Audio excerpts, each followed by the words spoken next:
What's going on, YouTubers? It's the Natural Born Thriller, and welcome everyone to WWE WrestleMania 36 Night 2 review, the show from April 5th, 2020, during the time where WWE was doing their WrestleMania tapings from around March 5th to March 26th of 2020. Um, from that one, they aired that already. It's in the books. Where it tends to happen on April 4th, 2020. And then we get the rest of it on night 2 for April 5th, 2020. Where it tends to be them being in Orlando, Florida at the W Performance Center and where else location they were at, where it pertains to the Firefly Funhouse, which we'll get to that when we get to that. Obviously with the attendance of 0, obviously, because this whole coronavirus situation, the outbreak and everything in the way of why we can't have any fans attending, which is a damn shame. And the tagline, too big for just one night, or in the way that WWE, didn't want to postpone WrestleMania, too stupid for just one night. But yeah, this will feature under the brands of Raw, SmackDown, and NXT. And I'll get to that when we get to those NXTs. Under the promotion of WWE World Wrestling Entertainment. As usual, your host of WrestleMania, or should I say, I guess at this point he was just a host of WrestleMania because Mojo Rawley. There's something about that where I didn't get to talk about on night 1. So I guess I'll talk about right now. So originally the hosts of WrestleMania, Rob Gronkowski and Mojo Rawley, from night 1, during their time of hosting WrestleMania from night 1, R-Truth comes out of nowhere because R-Truth is the 24/7 champion in WWE. And R-Truth was attacked by Rob Gronkowski. We get referee out of nowhere. So he tried to go for the pin on R-Truth, but then Mojo Rawley takes him off. And then he goes for the pin. And he got the win. So Mojo Rawley got the belt away from R-Truth and run away. Basically, he ran away. And that was it for that one, from that one. Then we get to night 2 here, where on night 2, Rob Gronkowski is hosting WrestleMania. He was talking with Troy Caruso later on that night, I meant to say, excuse me, where it pertains to, he said at the end of the night he's going to go after that belt. He's going to get the belt. Sure enough, Mojo Rawley was being chased by these random people. I don't know who they were. Surprised Titus O'Neil was not in that group. But then Rob Gronkowski is pinning Mojo Rawley, and now with Rob Gronkowski being part of WWE, after signing with them since March, maybe. He won his first title in WWE, and of all titles he won the jobber belt. He won the belt that I don't give a fuck about. And that was it for him until, basically that was it for him. He left. And then Titus O'Neil ends up being the host of WrestleMania. Basically, he got catering, to get in the next business suit to take over the rest of WrestleMania as being the host. And Titus O'Neil being the host of WrestleMania didn't do much either. What's the point of having a host for WrestleMania if they were going to contribute whatsoever? There's no point in having a host of WrestleMania at all. No point at all. It was a waste of time.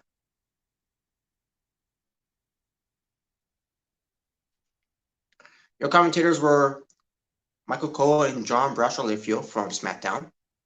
Tom Phillips and Byron Saxton from Raw. Spanish commentators were there too. Greg Hamilton from SmackDown as the ring announcer, and Mike Rome from Raw as your ring announcer. You have some referees there too as well. Your interviewers were Troy Caruso and Caleb Braxton. Your pre-show panel were Corey Graves and Peter Rosenberg fuck both of them again. Just want to bring it up.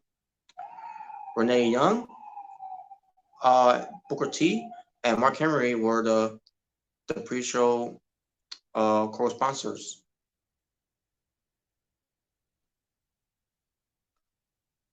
Oh wait, I'm sorry, folks. It was Renee Young, Booker T, and Christian. Not that I remember. It was Christian actually for night 2 because we're talking about Edge versus Randy Orton last man standing match to build up and everything. So I apologize for that. My apologies. Also, Tom Phillips and Barry Saxon, they commentated the NXT Women's Championship title match between Rhea Ripley, the NXT Women's Champion, and Charlotte Flair, the winner of the Women's Royal Rumble 2020. I'll get to that match later. Once I get everything out of the way first. So yeah, I guess we could get to the pre-show here. So on night 2 of WrestleMania 36, the pre-show featured Liv Morgan defeating Natalya in 6 minutes and 25 seconds, where I thought it was a good match. The problem is with this match, though, is that why is Liv Morgan wrestling against Natalya of all people? Nothing against Natalya. I love Natalya. She's one of the best wrestlers, in the women's wrestling overall. And another thing with that too is that Natalya does the move again that she always does, where pertains to stepping on her opponents. Now, if she's going to do that, I think that she should not step on them, but on the back of their necks.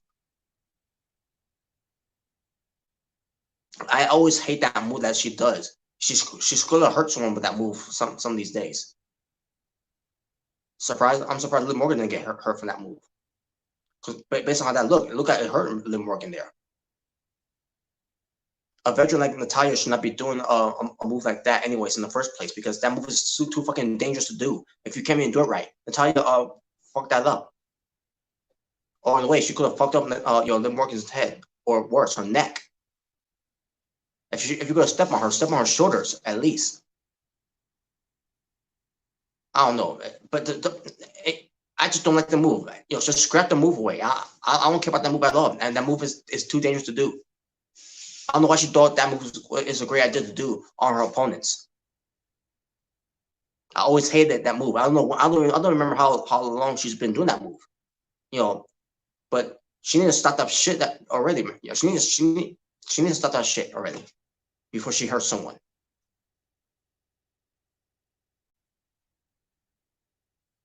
But yeah, Liv Morgan won the match. She won with a roll up, by the way, and the way she basically put legs together, to win. Yeah, I thought the match was good. So there you go. Because they're pushing Liv Morgan to be something. And hopefully where everything gets back to normal after this whole coronavirus pandemonium going on here. Liv Morgan get back where basically Liv Morgan can pick up her steam back up, with the crowds being there. Also, WWE WrestleMania 36 did the video package again to upload the show. It was the same video package they did from night 1, and I still hated it. I hated half of it, but the other half I loved it because of the whole ACDC's "For Those About to Rock, We Salute You." So there you go. The first match out of the way.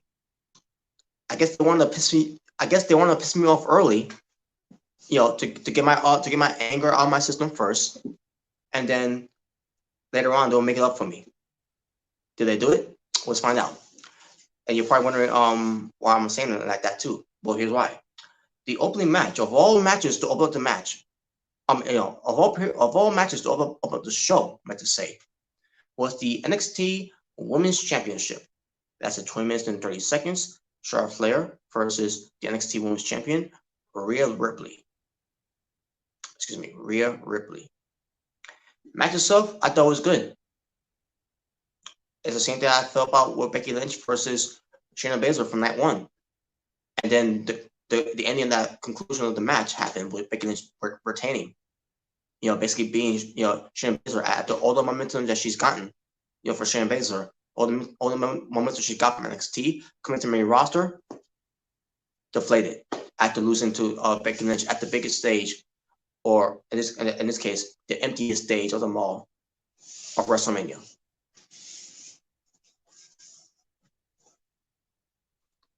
And then we come to this, Charlotte Flair versus Rhea Ripley, where they're having a good match, a very good competitive match for one another. And then the conclusion of the end of that match, Charlotte Flair got the figure 4.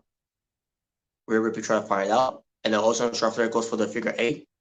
Rhea Ripley tried to fight out of it, and then she taps out. So let me get this straight.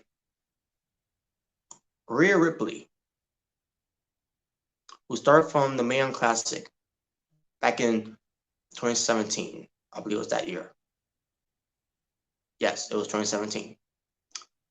She didn't make it far, but she ends up, impressing, the WWE headquarters in the way, the WWE staff members or management, whatever. And she came back again. And obviously, she also impressed Triple H, because at the end of the day, the Mae Classic is all Triple H's idea. And then you got Stephanie McMahon trying to take credit of that too, by the way. But and then a year later, it was in 2018, Rhea Ripley comes back with a new look, and I love it. It's the look that she wanted to have, because she didn't want to be compared to Charlotte Flair, because when she first came in, they were all comparing Rhea Ripley when they first saw her, a carbon copy of Charlotte Flair. With the long blonde hair.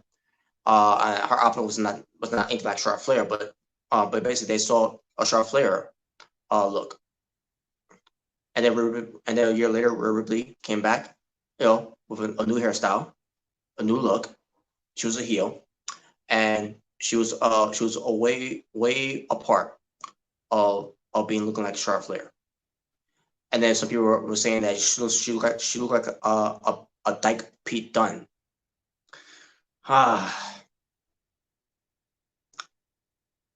Idiots. I'm sorry, they're idiots. But all of a sudden, she goes to NXT UK because she's part of that roster. She wins the NXT UK Women's Championship title tournament, become the first ever NXT UK Women's Champion. Then she makes her appearance at the Royal Rumble, which was in 2019. She made her appearance at the Royal Rumble, which they see some value in her. And then somewhere along the line, about months later during that year, Rhea Ripley ends up going to NXT, to start a feud against Shayna Baszler.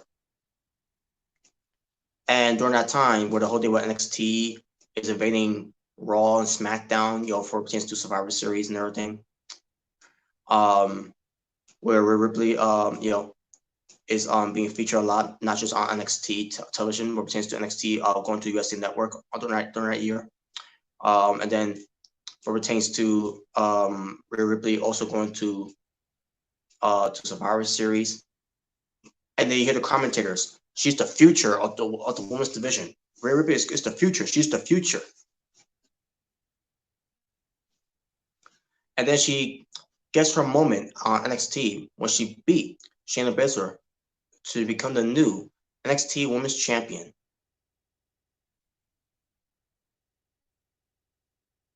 And then they did what they did with Rhea Ripley going to on Raw to confront Charlotte Flair, because Charlotte Flair, during that time won the obviously during this past year won the Royal Rumble, which was a stupid decision.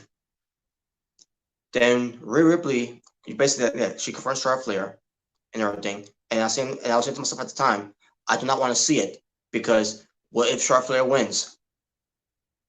What if Charlotte Flair beats your Rhea Ripley? And I also said at the time too as well, if they're going to do this match, which they did, they made their minds when they at a takeover show. I believe that Takeover Portland, if I'm not mistaken. So I'm like, if they're gonna go with Charlotte Flair choosing Rhea Ripley for the NXT Women's Championship title at WrestleMania, then Rhea Ripley's gotta go over, because if they're serious about her being the future of the women's division in WWE, then Rhea Ripley has to go over. Then we get to WrestleMania. We get to this match, the opening match of night 2 of WrestleMania 36 between Rhea Ripley and Charlotte Flair. Everything that they said about her being the future of NXT, Rhea Ripley, everything they said about her about being the future of the women's division was all bullshit. Because at the end of the day, they had to please Charlotte Flair. They had to hand her everything to her once again. It's bad enough that she won the Royal Rumble, but you have her beat Rhea Ripley, the future of the women's division. At this point, why even bother on bringing these people up from NXT to go to the main roster, just for them to be another member of the roster where they're not going to go anywhere? What you just did, not only you buried Rhea Ripley the same way you buried Shayna Baszler, but you gotta please, someone like a Becky Lynch, and most likely please a Charlotte Flair, who always gotta be a spoiled brat, a spoiled entitled brat to get everything that she always gets because she's a Flair, and on top of that, this man is so in love with her. They's gotta give Charlotte Flair what she wants.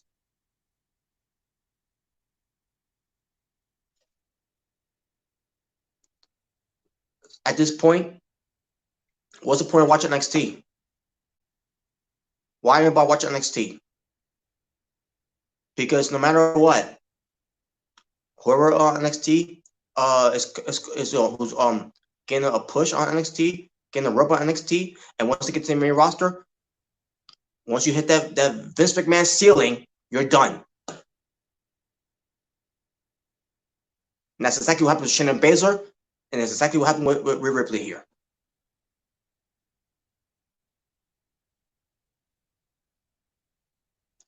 This coming Wednesday, consider that my last time watching WWE NXT.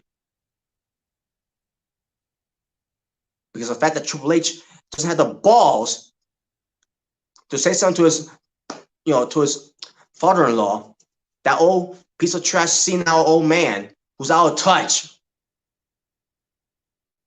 If he doesn't have the balls to tell this man, that we had to go with Rhea Ripley,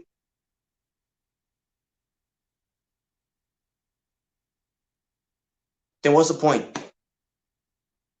What's even the point?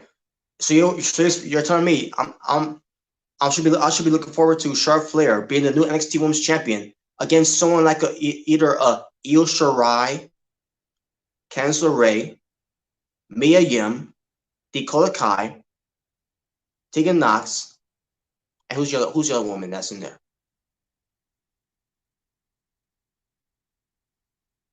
Oh yeah, Chelsea Green. You're expecting me to believe that? You're expecting me to watch Charlotte Flair to face any of those women that might win the ladder match to get a shot at the NXT Women's title, just so I can watch Charlotte Flair beat them. You're sending Charlotte Flair to NXT to bury the entire NXT Women's roster.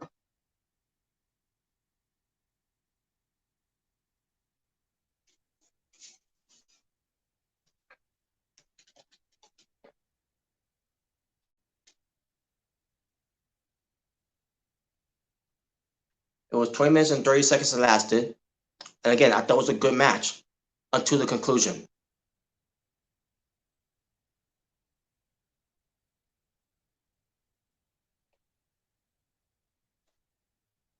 And I love Charlotte Flair. Don't get me wrong. I love Charlotte Flair. She's one of the great women's wrestlers that I've ever seen.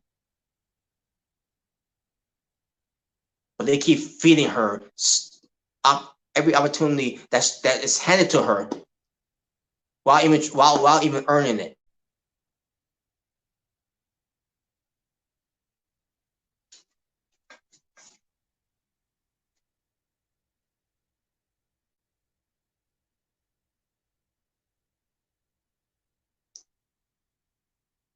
I'm sorry to say, I don't believe that she earned it. At the end of the day, it's just this man just giving her what she wants.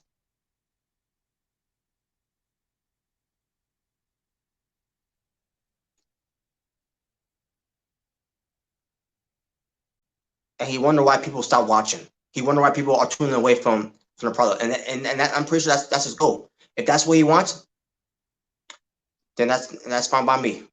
Because guess what? I've been stopped watching Raw. I've been stopped watching SmackDown, and I'm going to stop watching NXT now.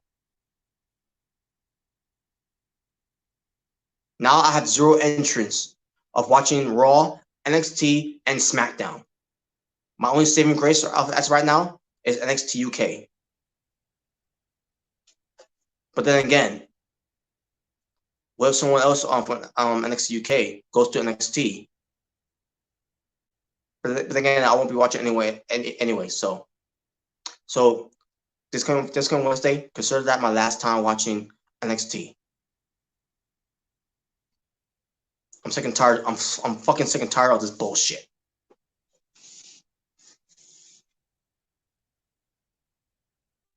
Sick and tired of their bullshit. So yeah, they got this out of the way first, just for me to get angry, to get my anger out of my system, so that we could carry on with the rest of the show. So let's carry on with the rest of the show now. Aleister Black, love his entrance. You know, the hoodie, spikes, and all that. Yeah, it was very creative. His entrance. He goes up against Bobby Lashley, being accompanied by Lana. That's 7 minutes and 20 seconds. Why is this match happening? I have no idea.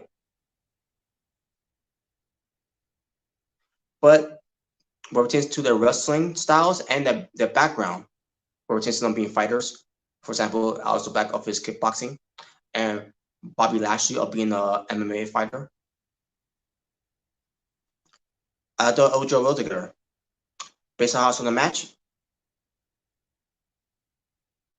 not so much. I'm not saying it was terrible, not saying it was bad. I just wasn't into it. And then Lana made a huge distraction of the match, where it wasn't needed anyways, but it was but also was annoying. But Lana basically cost Bobby Lashley the match because she wanted Lashley to do the spear. So he goes for the spear, but he gets a black mask for his trouble, and Aleister Black gets the win. And I knew he was going to win either way, but at the same time, you couldn't have Aleister Black just beat Bobby Lashley clean. You got to have him be distracted first by his wife Lana, and then now also they want me to care about Bobby Lashley versus. I mean, they want me to care about Bobby Lashley and Lana having problems now because Lashley's blaming Lana for Lashley's losing. I don't watch it anymore anyway, so why should I care? Otis versus Dolph Ziggler, being accompanied by Sonya Deville. That's 8 minutes and 15 seconds. The story basically was that Dolph Ziggler versus Otis pertains to the whole thing with Mandy Rose. The storyline, that whole storyline, which of what I've been hearing and of what I've seen on pertains to clips on YouTube and everything. I think also on Instagram too, but mostly on YouTube. The best story going on SmackDown, where pertains to Otis trying to get the girl, which is Mandy Rose, and then the whole thing with Mandy Rose and Dolph Ziggler being together because the whole Valentine's Day, date that went wrong, and and it was exposed why too as well. Which, by the way, what's been going on SmackDown with this whole thing of the truth will be heard, with the symbol, on the lighting, which it reminds me of something that like Mustafa Ali had on his gloves, the lighting gloves. I'm pretty sure that's Mustafa Ali. But I've been hearing a lot about what's going on with that one because I don't watch anymore anyways. So yeah, I'm pretty sure that's Mustafa Ali. He used to be a cop, from in Illinois, because he is from Illinois. So I could see Mustafa Ali, being the one who's all about turning injustice to justice. And yeah, so I thought that's interesting what they're doing on SmackDown. but doesn't make me want to watch it. That's not gonna make me watch anyways. So yeah, this is what this will lead to. Mandy Rose wasn't out there. She was supposed to be out there for Dolph Ziggler, but based on what happened on SmackDown, where they revealed that what tends to happen with the whole thing with Otis being what's the word, stood up in a way. When Otis showed up at the dinner and he see Dolph Ziggler there with Mandy Rose and his heart was broken and everything, and then he walked away and all that. And now and then when Mandy Rose finally seeing the truth and everything, because Mustafa Ali, I'm saying that's him, Mustafa Ali. They would not show that on the circle lights, that they did if it wasn't him, because I know where that came from. I seen Mustafa Ali do that a lot. Represents to him being back in 205 Live, and then also with him being on SmackDown at the time I used to watch. So that's Mustafa Ali. He's the guy behind who's under the hoodie. Who's the shadowy figure. So yeah, so Sonya Deville was out there and put Dolph Ziggler instead. It was 8 minutes and 15 seconds. Match itself, man, didn't need to be on WrestleMania, but I get why, because of the story between Otis, Dolph Ziggler, and Mandy Rose. The whole love triangle thing. In the end, Sonya Deville, she got involved. Dolph Ziggler ends up going for a low blow, and also Mandy Rose comes out in her wrestling gear, by the way. Which, by the way, that looks sexy. That looked sexy, by the way. Just saying. She goes after Sonya Deville. So that's in the Fire of Desire. And they wonder why they had no women's tag team division.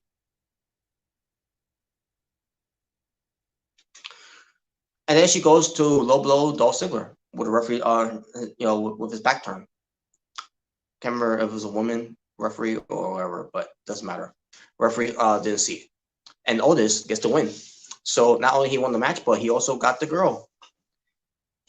Except for one thing, there's no audience. And that's nothing too. With no crowds there, we finally get Dolph Ziggler to have his one-on-one match on WrestleMania, and during a bad timing, where in 2020, with the whole coronavirus situation going on, Dolph Ziggler finally gets a one-on-one match at WrestleMania with no crowds. And on top of that, with the story with Otis finally getting the girl, with no crowds there too, because Otis is over with the crowds in WWE, which is no surprise there, because I do see potential in Otis, especially during his time on NXT. But yeah, Otis got the girl, and they kissed, and there you go. A fairy tale ending, or a fairy tale that lived happily ever after for those two. So we got Edge versus Randy Orton, last man standing match. It lasted 36 minutes and 35 seconds. My God, way too long. Doesn't mean it was bad. I just thought it just went too long, and you could have give the main event a little more longer, which I'll get to later.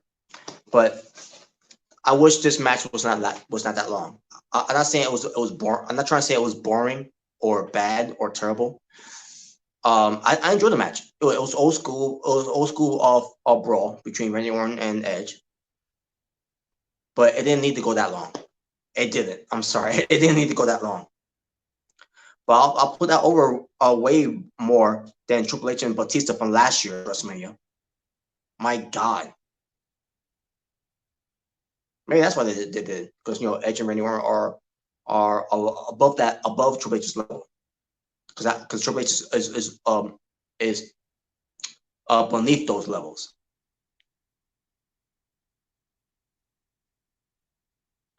Well, yeah, the match started with Edge coming out first, and then also we're ready for Randy Orton. But no Randy Orton showed. Also, RKO out of nowhere, and they show a replay of Randy Orton. He was disguised as a cameraman. Clever swerve.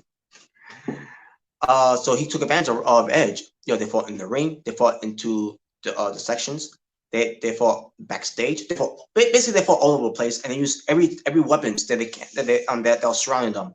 Any they used any type of objects they did, especially the one object that they used. That basically Randy Orton used an object on Edge. I didn't think of it at first until I saw Aaron Rift of NoDQ.com of his review on YouTube, where it changed to reviewing on night 2 of WrestleMania, where Randy Orton grabbed the weight cords, and wrapped around the neck of Edge. Now it was not just completely around his neck; it was basically around the neck and basically around one arm of under the armpit and everything. But at the same time, after Riff mentioned that whole part where the whole thing with the especially with the neck issues that Edge had, and then he brought up Chris Benoit, and I said to myself, oh my god, I did not think of that, because for those who don't know, I'm pretty sure they do know, but for those who don't know, especially during the time they were taping this, I believe it was the same. I could be wrong. I think it was the same week. On Viceland, they showed Dark Side of the Ring of Chris Benoit. I mean, and what in a way they kind of showed that too, but in a reenactment type way, But Chris Benoit took the weight cord and wrapped around his neck and killed himself. Because of what he did, obviously. So I didn't think of when I saw that when Randy Orton does the Edge, I didn't think of that until Eric Riff mentioned it on his review, and I'm like, oh my god, that's terrible. Like whose idea was that? Like why I look back at it now, like whose idea was that? Especially after seeing the Dark Side of the Ring about what Chris Benoit did, bad. That was bad. I don't blame Aaron Rift though, but same time, after Aaron Rift mentioned that part, I'm like, damn.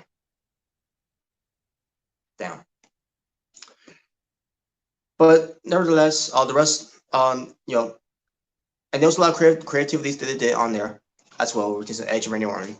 A lot of good selling between Orton and Edge, especially from Edge. My God.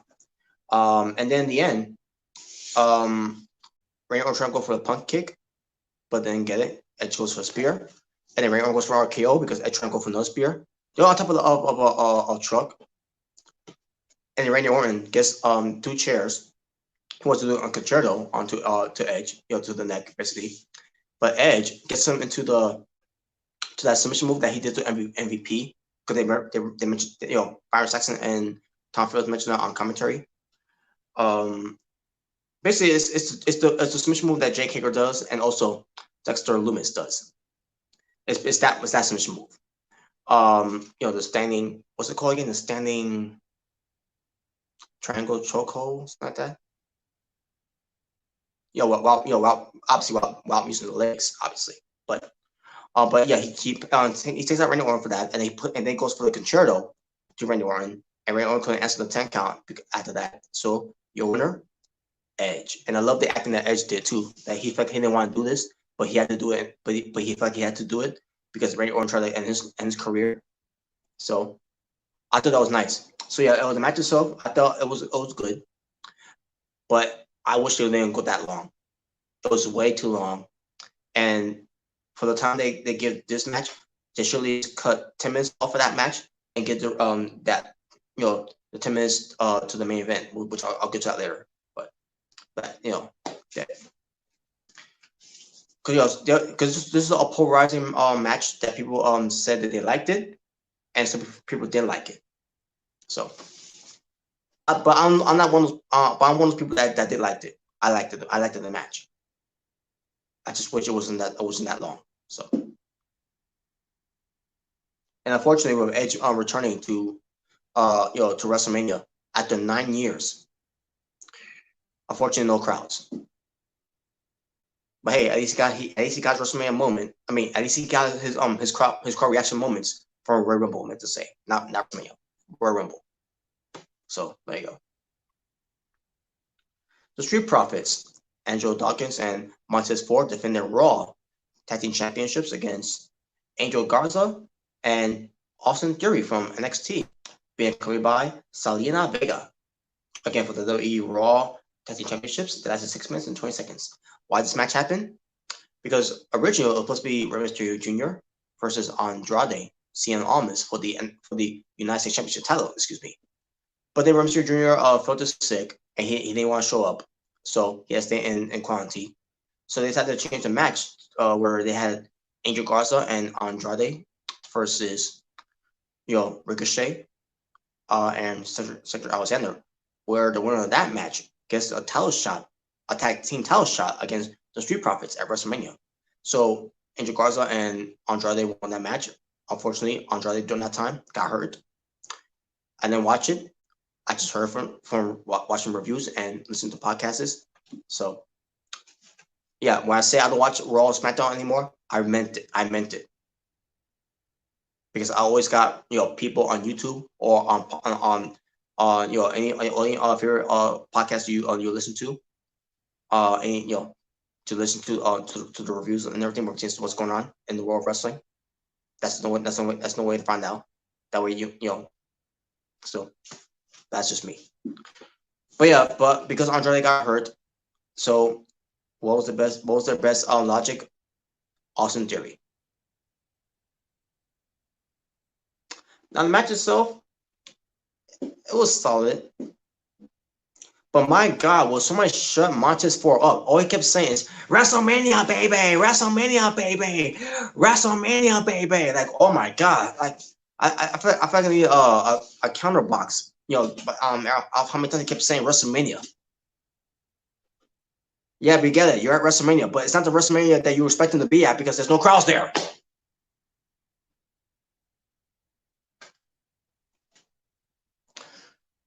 In the end, it was the Street Profits winning. I didn't expect them to lose the belts anyways because obviously, who we expect on Angel Garza and Austin Theory, a tag team that just put together last minute to win the tag belts.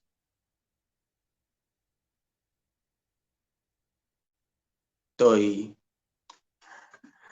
after the match, Angel Garza and Austin Theory attacks the Street Profits, and then Zelina Vega got her moves in onto Montez Ford, and then we get somebody come to the aid of Montez Ford, Bianca Belair from NXT. Well, it's a shame I'm not watching anymore because the same thing that happened with Rhea Ripley was also the same thing that happened with Bianca Belair. Because remember, Bianca Belair also lost to Charlotte Flair too on NXT. Not only she lost, but she got buried by Charlotte Flair. Same thing that Rhea Ripley got buried by Charlotte Flair.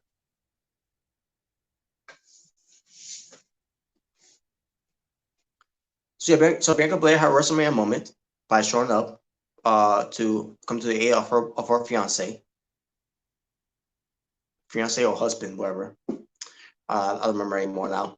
But yeah, she took care of Zelina Vega and the Street Profits and Bianca Belair stand tall, and there you go. So Bianca Belair is on Raw. People expected her to be on Raw anyways because people were expecting that she's going to be moved up early from NXT to go to Raw, and here she is. And it's a damn shame. Because Vince McMahon's not going to see her as anything special anyway, so what's the point? What's the point watching NXT? What's the point watching this shit anyways? Because it's all about Charlotte Flair. It's all about Becky Lynch.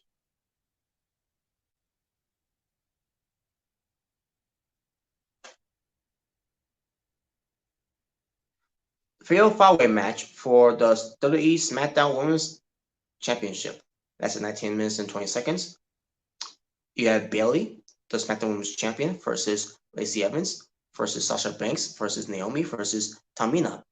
Originally, we were supposed to have Dana Brooke in the match, but she also felt sick and she didn't show up, so she was in quarantine. So they decided to just make it a 5-way match. Now they would have added Carmella in there, but Carmella felt like she wasn't needed because the way didn't feel like she was needed, and she's like, okay, hey, that was smart for her to not question them, you know. So the match itself, I thought was good. Tamina, I thought she was good in the match, despite the referee botching, because Tamina was pinning a lot of these women's, and the referee was all over the place, ever since that. But besides the referee botching, Tamina, I thought she did good here. She did pretty well. They all went after Tamina, by the way. She fought all of them off. At one point they did take her out at one point. Lacey Evans and Naomi as a teaming up together to go up against Sasha Banks and Bayley. So I guess now, since I don't watch anymore, I guess the new tag team names are the role models. Sasha Banks and Bayley. Okay. At one point we got Sasha Banks. One point we got Lacey Evans and Naomi going after her for a little bit, and then Lacey Evans was taken out by Tamina, and then we get Sasha Banks in the ring with Naomi and Tamina. If you guys remember those trios of Tamina, Naomi, and Sasha Banks back in 2015. Team Bad. Beautiful and dangerous. And that was my favorite trio during that time. And they did this. And people were me exactly too, were questioning WWE why Tamina is in the match anyways, because she hasn't done anything. She hasn't even been on television either. So why is Tamina in the match? There's your answer. They want to do the moment there where Team Bad, to have the moments. Are reuniting a Team Bad? So Tamina put her armor like this. Sasha Banks did it too, and then Naomi did it too, and they went unity. That was their catchphrase. Unity.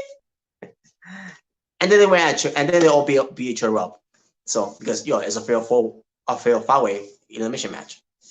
So in the end, Tamina ends up getting beaten up by Bayley, Sasha Banks, Naomi, and Lacey Evans. First, it was Bayley with the diving elbow drop. Oh yeah, and then Sasha Banks with the frog splash. Hola Leons, viva la raza! Lacey Evans with her moonsault, and Naomi with her split-legged moonsault, and then they all pinned Tamina, and Tamina was eliminated. Tamina, bravo, Tamina. Bravo to you. You did great. You did a great job. I really thought she looked good in the match here. So now it was we have 4 women left. Naomi ends up getting eliminated, and then we get to Lacey Evans by herself against Bayley and Sasha Banks. Sasha Banks eliminated Naomi from the match by putting her in the bank statement. As far as Tamina, she got pinned by everyone in the match. They all were basically doggy piling on Tamina. So and then like I said already, Naomi ends up being eliminated by Sasha Banks with a bank statement. Tap out. And then Lacey Evans versus Bayley and Sasha Banks. So Lacey Evans was doing her best to find them off, but wasn't doing a good job at it until there was a miscommunication, to say. Bayley went for a running knee to Lacey Evans, but Lacey Evans got away and then pulled Sasha Banks in the way, and Sasha Banks took the knee instead. And Bayley was concerned and everything. Lacey Evans and Bayley started going at it, and Sasha Banks go after Bayley, basically doing this and pushing her and like what are you doing? And then it was an accident and everything, and all of a sudden she pushes Sasha Banks out of the way because Lacey Evans was trying to go after her, and then Bayley gets knocked down by Lacey Evans, and then Lacey Evans goes for the woman's right to Sasha Banks and pins Sasha Banks, and Bayley, she clearly broke up the pin, but what she decided to do, she decided to pull a Triple H from I'm sorry, from Elimination Chamber 2005. Basically, yeah. Wait, was 2005 or so? Yeah, it was 2005. Not remember, it was 2005. Was it?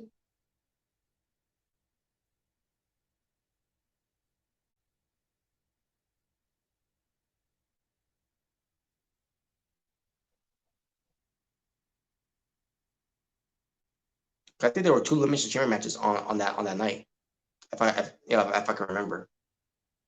Basically, it was at New Year's Revolution, the pay-per-view that I missed dearly when it comes to back in the days of WWE. In 2005, Triple H saw Batista getting pinned by Randy Orton, and then he did nothing. He did nothing to stop Randy Orton for Batista to stay. Same thing with Bayley here. Bayley, she sees Lacey Evans pinning Sasha Banks, and she did nothing to help Sasha Banks to keep her there. So Lacey Evans and Bayley were having a match, and they did a good job. This match they did was Lacey Evans and Bayley. Their match they did here at WrestleMania Night 2 was way better than what they did at the Royal Rumble. Because I don't know what the fuck that was at the Royal Rumble they did, but during this match it was good. For WrestleMania that was good. And then Sasha Banks, she attacks Lacey Evans because fatal 5-way, no disqualifications. I should mention that too, by the way. They basically announced it from the beginning. It was no disqualifications. But since the fatal 4-ways, triple threat matches, there's always going to be no disqualifications. So that so it played the card rights here. So Sasha Banks went to attack Lacey Evans, and then Bayley took advantage of it, and then Bayley got the win. Still, the SmackDown Women's Champion, Bayley, and Sasha Banks was hesitating on giving the belt to Bayley, but then she gives it to her anyways. That's going to lead to something, folks. It's going to lead to. Now, I don't know if it's going to lead to Sasha Banks turning face to go after Bayley for the title, or it's going to lead to Sasha Banks turning heel on Bayley, and Bayley will come back to being a babyface. Who knows? Who knows? They could do so much for this one, but at the same time, who cares? I don't watch anymore anyways. But I thought the match was good though. 19 minutes and 20 seconds it lasted. There you go. All right, here we go.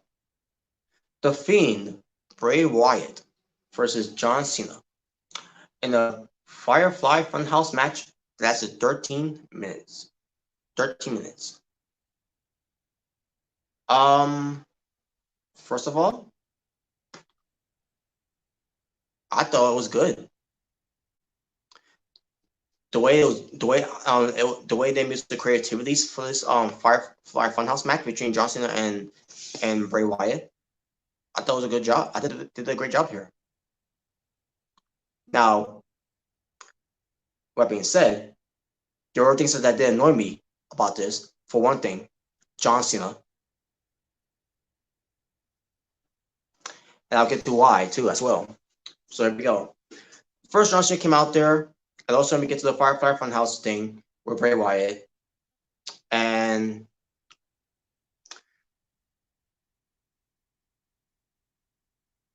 so basically we get to the debut of John Cena from SmackDown. They were confirming Kurt Angle and everything, and then John Cena was wearing his old school wrestling tights. I wish he would go back to that John Cena, by the way. So I could actually say he looks like a wrestler instead of looking like a wannabe gangster, a wannabe Dogonomics. I'm sorry, I want to be Doug. I meant to say who's calling himself a Dogonomic, the doctor of Dogonomics. He's the doctor of fraudonomics because he's a fucking fraud.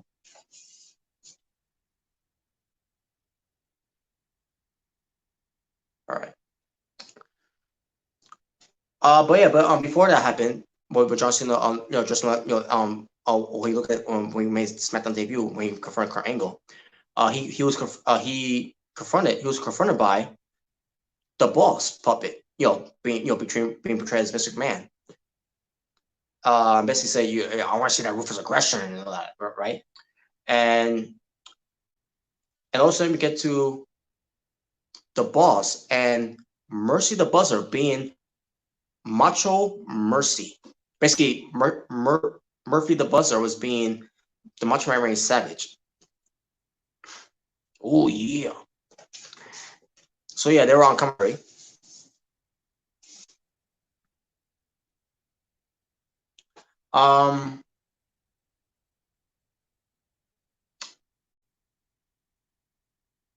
And then we get to John Cena being the Doctor Ergonomics. I guess you had to, they had to add that into. And then they did a spoof of Saturday Night's Main Event, but I thought it was good. The whole thing with Bray Wyatt, kind of promo like he's Hulk Hogan behind the blue steel cage, which I thought was cool. And then you had John Cena showing up, doing the whole thing with doing the weights and everything, and like, and by the way, John Cena's acting was so fucking goofy and terrible. It's no wonder why he's a failure in Hollywood movies too.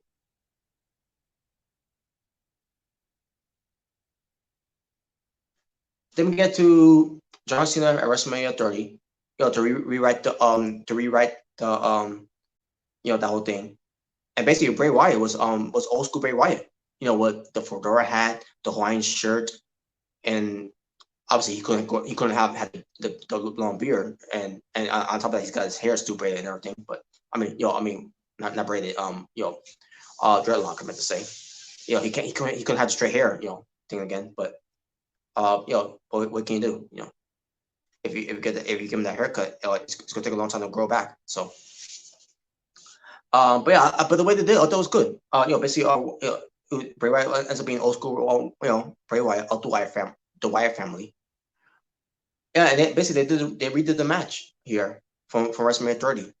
Where John Cena is supposed to be all about the fans and everything. He's all about fans. Giving the fans what they want. Well, he should give the fans what they wanted back in WrestleMania 30 when they were chanting, "He's got the whole world in his hands." Basically chanting, Bray Wyatt. They were chanting for Bray Wyatt. They were behind Bray Wyatt. They wanted Bray Wyatt to win. Even I wanted Bray Wyatt to win at the time.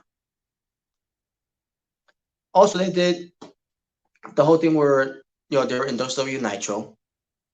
Yeah, they did this whole thing with WWE Nitro where Bray Wyatt was basically being a parody of Eric Bischoff with the leather jacket and everything. And then they brought John Cena, being Hulk Hogan, being high with Hulk Hogan because John Cena is always compared to Hulk Hogan. Bullshit. Despite how I feel about Hulk Hogan for the last 5 years now, despite how I feel about Hulk, well, more than 5 years, but despite how I feel about Hulk Hogan, John Cena is nowhere near the popularity or the level of Hulk Hogan back in on the days of the Rock and Wrestling Connection when Hulkamania was the thing. No way in fucking hell John Cena is compared to Hulk Hogan. He's not even compared to Babe Ruth. So stop with this whole John Cena is being compared to Hulk Hogan of this modern era, because he's not. He's garbage.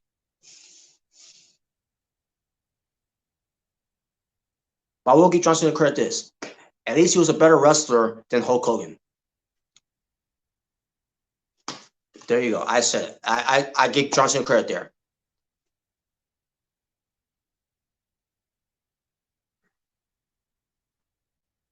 Anyways, so yeah, and they also had on the puppets there, by the way. Bray Wyatt did the whole thing where John Cena, you should took me out when you had the chance with the steel chair back in WrestleMania 30. And John Cena this time he didn't hesitate. He goes for the steel chair shot. Now, actually, I don't remember if he hit him with a steel chair.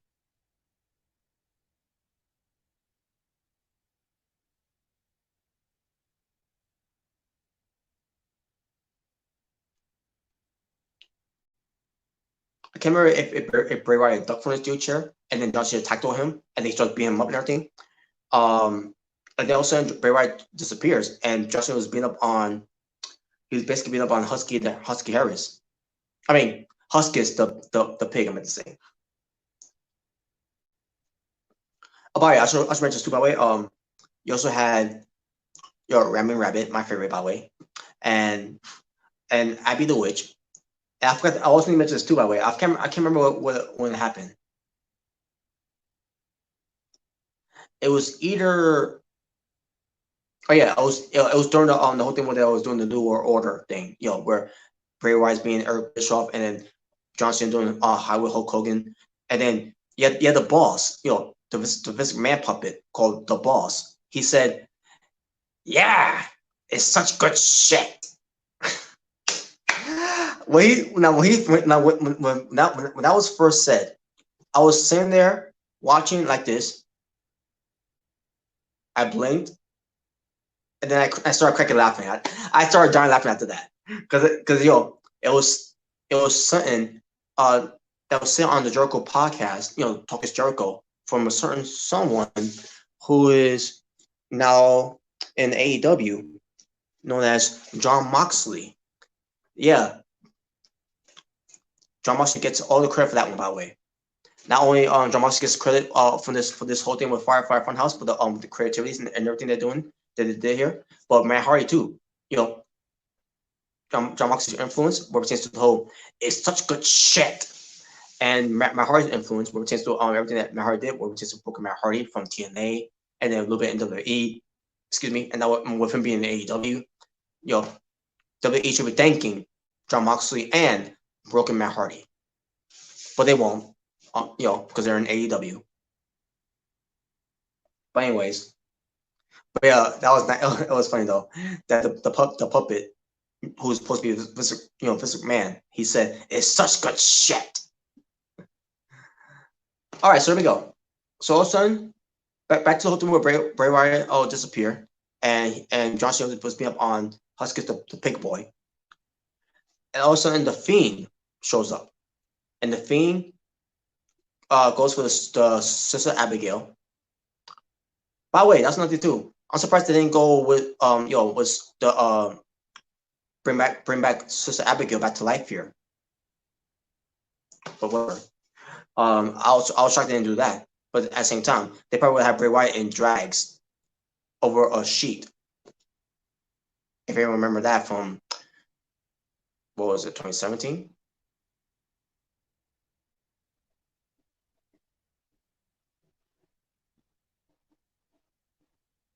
Was it 2017?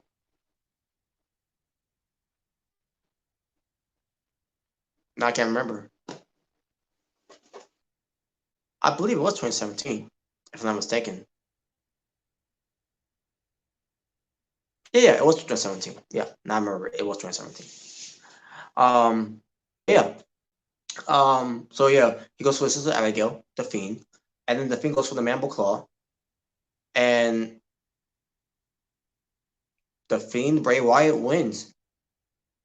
He beat John Cena.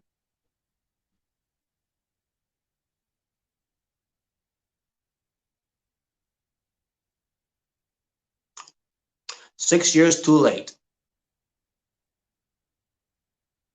And on top of that, what's the point? The Fiend already lost to Goldberg. This win over John Cena is gonna make it all better.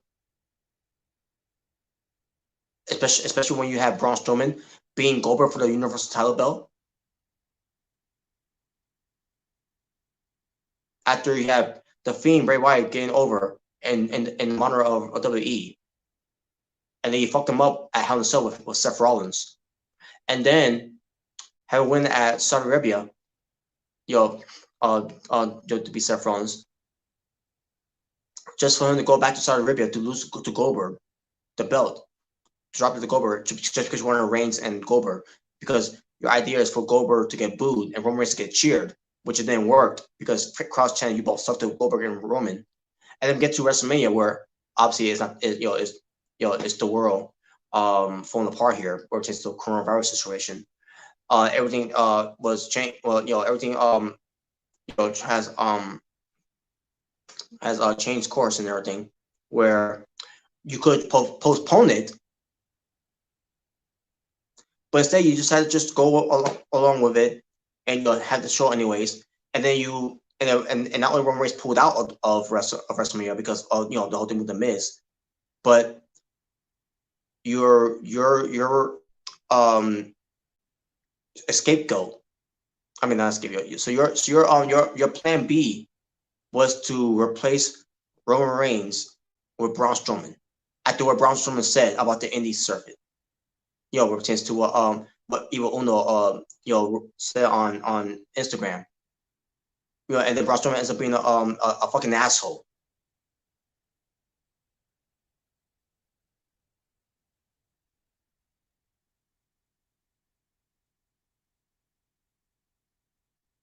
So yeah, I did enjoy the Firefly. I did enjoy the Firefly Funhouse.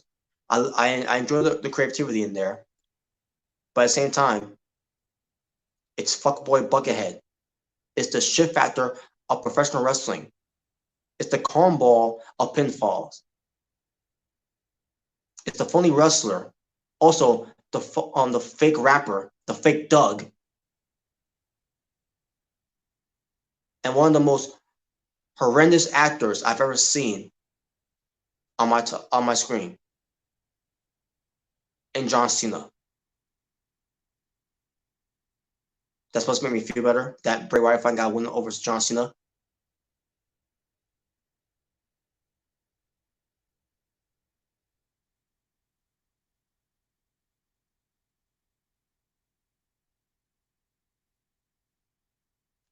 Even if John Cena would have won, either way, I still would I mean, I would have hated it more obviously if Cena would have won, because that will show you that WWE doesn't give a fuck about Bray Wyatt, and on top of that, they don't. It also goes to show that they don't care about the fans anymore.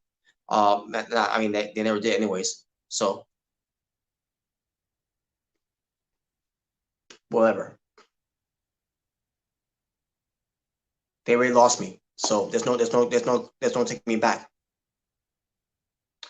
In the main event, Drew McIntyre versus Brock Lesnar, being accompanied by Paul Heyman. Brock Lesnar is the WWE champion. Drew McIntyre, who won the 2020 Men's Royal Rumble. Match lasted 4 minutes and 30 seconds. 4 minutes and 35 seconds.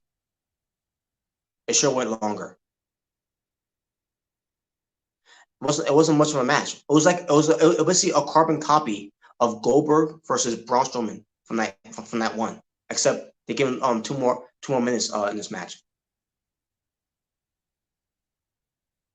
I know Drew McIntyre could do more, obviously, because I've seen him do a lot more.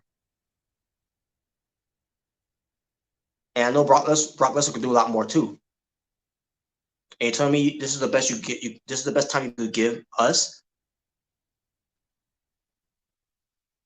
Like I said, that last man standing match, you could have took away you could have took away 10 minutes of that match away and give 10 more minutes, to Drew McIntyre and Brock Lesnar.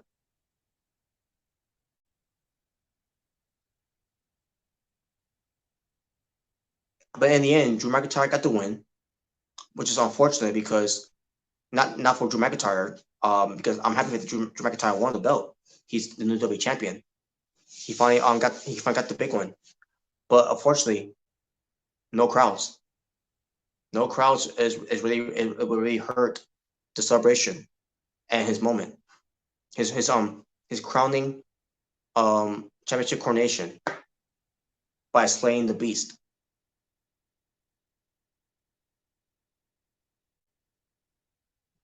But I did enjoy the Claymore kicks that he kept on getting Brock Lesnar. Claymore City, you know. But yeah, there you go. I'm happy for Drew McIntyre though. He deserves it. Obviously, he deserves it. Unfortunately, there was no crowds there, and it just didn't feel like a WrestleMania moment either. Yeah, I know there were WrestleMania signs and everything in WrestleMania, but didn't feel like it. Just didn't feel like it. It's not a WrestleMania without a crowd, without the fans, without being at a big venue at this point. And yeah, I love that they did that at the Performance Center because of the circumstances they were in, with this whole coronavirus situation. But you know, yeah, to me it doesn't matter. It could be in a big stadium, it could be a big garden, it could be at a big arena. It could even be at a small center, a small gymnasium, a small studio. Don't matter to me. At the end of the day, it's all about the wrestling to me. To me, it's all about the wrestling show. That's the type of old school wrestling fan I am. So there you go. Now I will give you full detail and full results of it on my third review of WrestleMania, which is still covering night 1 and 2 at the same time, folks. So before I do that, may first let you all know my highlights for night 2 for WrestleMania 36. Swerve of the night was Randy Orton's RKO out of nowhere to Edge. Rotates swerving Edge, thinking that he could come to the stage. Shock of the night, Bianca Belair showing up. I was expecting Bianca Belair to show up there. So especially with her not showing up on NXT, and now we know why.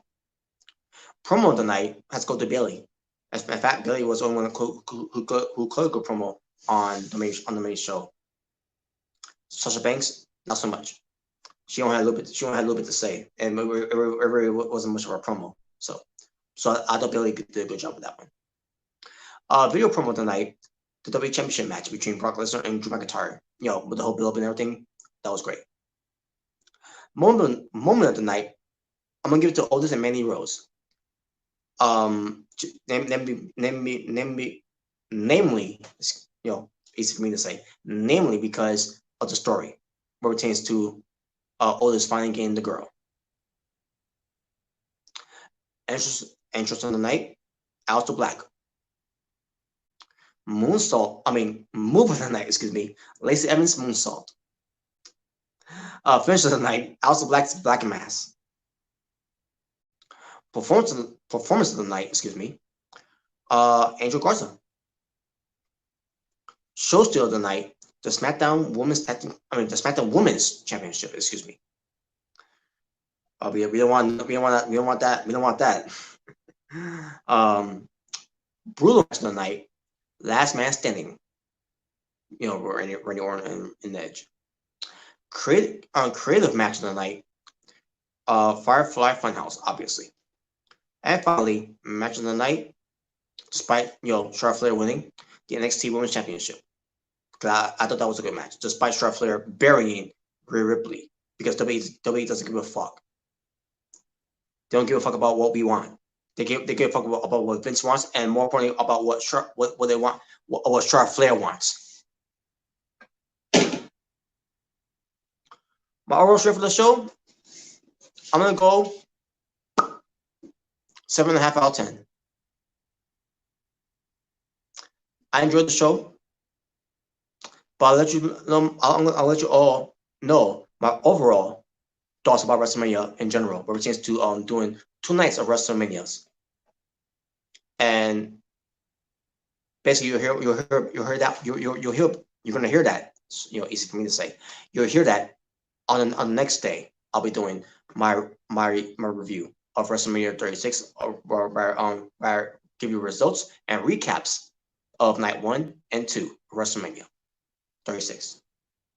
And right being said, thank you all for watching. For It's Natural Born Driller saying peace on the streets. But this was your WWE WrestleMania 36 Night 2 review.